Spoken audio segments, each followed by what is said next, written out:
Welcome back to Reclaiming Your Mind with Catherine Newton and Relational Healing. Today we're going to be talking about the toxic shame cycle. So, one of the things with the toxic shame cycle is that this can be going on repetitively in your life and you not even be aware of it.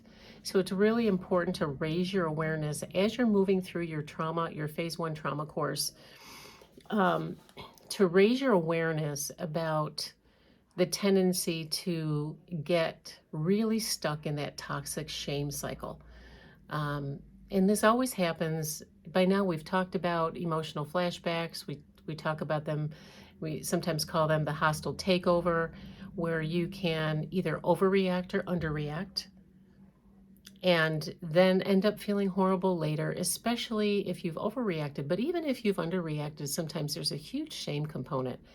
And that's that kind of internalized perpetrator part that is coming in and just administering all kinds of doses of toxic shame, like you should have done something. You should have done something. All you did was just shrink away and you didn't stick up for yourself and you should have said something. And then the person can kind of soak in that toxic shame for about 2 to 3 days sometimes. Remember that anytime you get activated, you can be activated from 3 to 30 hours, depending on the severity of the trigger. And that's because of the amount of chemicals and stress hormones that get pumped into your system. Okay, when those chemicals soak back into your system, you kind of come out of the flashback and you're back to baseline.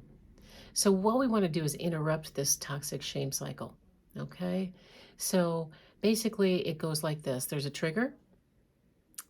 This is the way the toxic shame cycle goes. There's a trigger. Then there is, I'm looking at this piece of paper here, spontaneous age regression or emotional flashback. So now the chemicals have been released and you are in the flashback.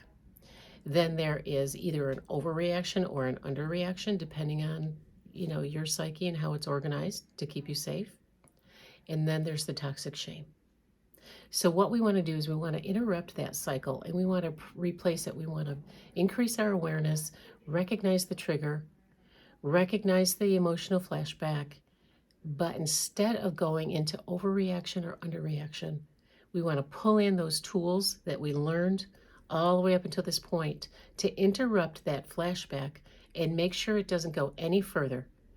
And we just want to hold it right then. We want to just pause. Okay, we want to maintain that dual awareness and pause. Reach out for help if we need to, reach out for tools, reach out for self-soothing, reach out to, provide grief support to that part or provide emotional support to the part of us that's activated. But more than anything, we just want to pause right there and we want to be with the feeling in a safe way without overreacting or underreacting. And then we can move out of it and receive grace and truth instead of shame. So we want grace and truth to replace shame. Grace and truth, the concept of grace and truth is that we give our parts compassion and love and grace when they get activated, not shame. We tell ourselves the truth about what's going on. And if we do overreact, we tell ourselves the truth and we deal with the aftermath and we make amends if we need to, or we forgive people if we need to. But we don't ever let that inner critic run the show and keep us in that toxic shame cycle. And so that's pretty much it. This activity is going to ask you to talk about the toxic shame cycle and what you could replace that with, and maybe draw a diagram about how to replace and what to replace it with. And we'll go from there. We'll see you again soon.